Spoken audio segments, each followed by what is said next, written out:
awareness program on hearing impairment. Let us know what is hearing impairment.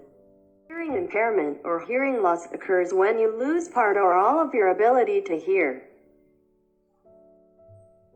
Other terms that are used to refer to hearing impairment are deaf and hard of hearing. Hearing impairments are classified in terms of the severity and type of hearing impairment. The severity of the hearing impairment is categorized based on the minimum sound that can be heard with your better ear. The higher the decibel, dB, the louder the sound. Next, let us see the categories on hearing impairment depending upon the decibel. 1. With mild hearing impairment, the minimum sound that can be heard is between 25 and 40 decibels. 2. With moderate hearing impairment, the minimum sound that can be heard is between 40 and 70 decibels. 3. With severe hearing impairment, the minimum sound that can be heard is between 70 and 95 decibels. 4. With profound hearing impairment, the minimum sound heard is 95 decibels and over. 1. Mild hearing impairment. People at this level cannot hear soft noises and may have trouble following conversations in noisy settings. 2. Moderate hearing impairment. People at this level cannot hear soft or moderately loud noises and may have trouble hearing unless they use a hearing aid. 3. Severe hearing impairment. People at this level are unable to hear most noises and may rely on lip reading inner sign language, even with the use of a hearing aid. 4. Profound hearing impairment. People at this level may only hear very loud noises and rely solely on lip reading inner sign language. Hearing aids are not effective. Let us see what is early intervention.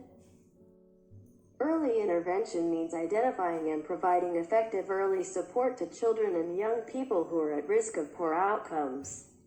Effective early intervention works to prevent problems occurring or to tackle them head-on when they do, before problems get worse. It also helps to foster a whole set of personal strengths and skills that prepare a child for adult life. Early intervention can take different forms, from home visiting programs to support vulnerable parents to school-based programs to improve children's social and emotional skills, to mentoring schemes for young people who are vulnerable to involvement in crime. While some have argued that early intervention may have its strongest impact when offered during the first few years of life, the best evidence shows that effective interventions can improve children's life chances at any point during childhood and adolescence. 2 out of 1,000 babies are born deaf or hard of hearing. 95% of babies with hearing loss are born to hearing parents.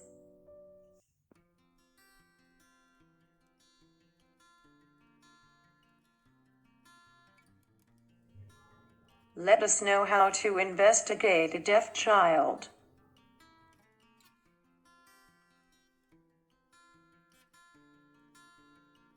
Who are deaf children? And why should they be identified earlier?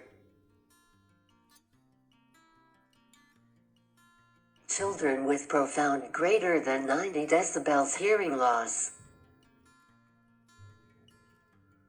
or total deafness fail to develop speech and have often been termed as deaf and mute or deaf and dumb.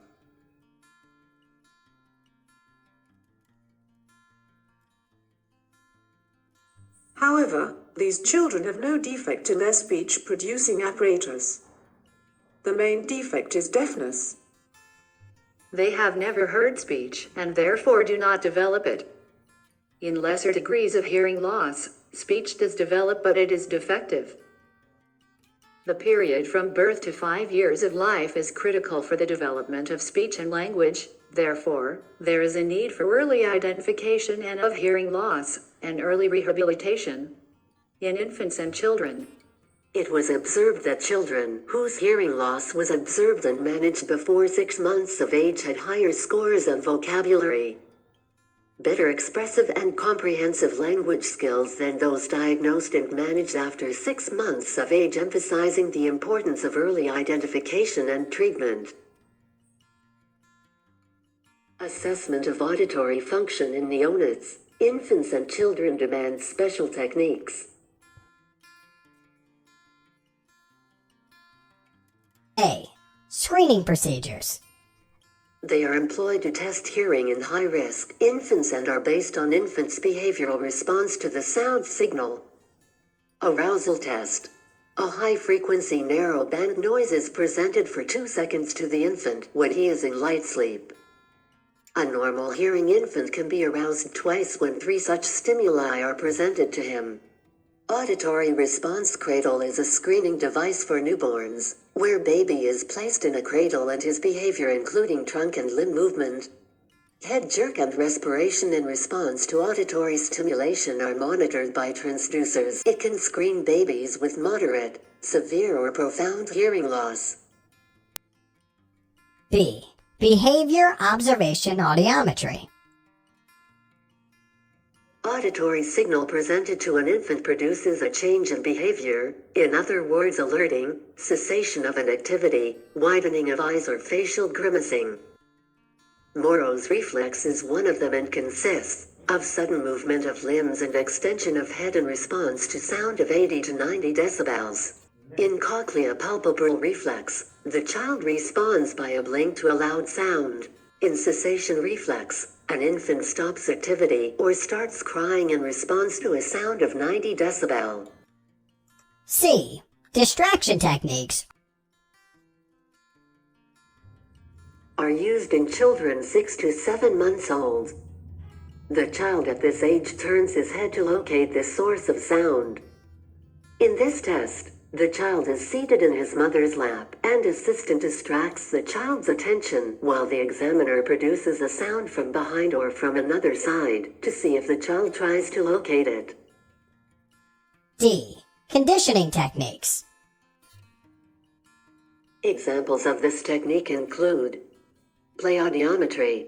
The child is conditioned to perform acts such as putting a plastic block in a bucket each time the child hears a sound signal. Each correct performance of the act is reinforced with praise, encouragement or reward. Speech audiometry. The child is asked to repeat the names of certain objects or to point them out on the pictures. The voice can be gradually lowered. In this way, hearing level and speech discrimination can be tested. The test can also be used to examine child's expressive ability when he is asked to name the toys like horse, duck or objects like cup, plate, etc. E. Objective test. These tests are ideal for hearing assessment in children as they give results without the need of cooperation of child. Names of objective tests include 1. Evoked response audiometry. 2. Otoacoustic emissions. 3. Impedance audiometry. Thank you.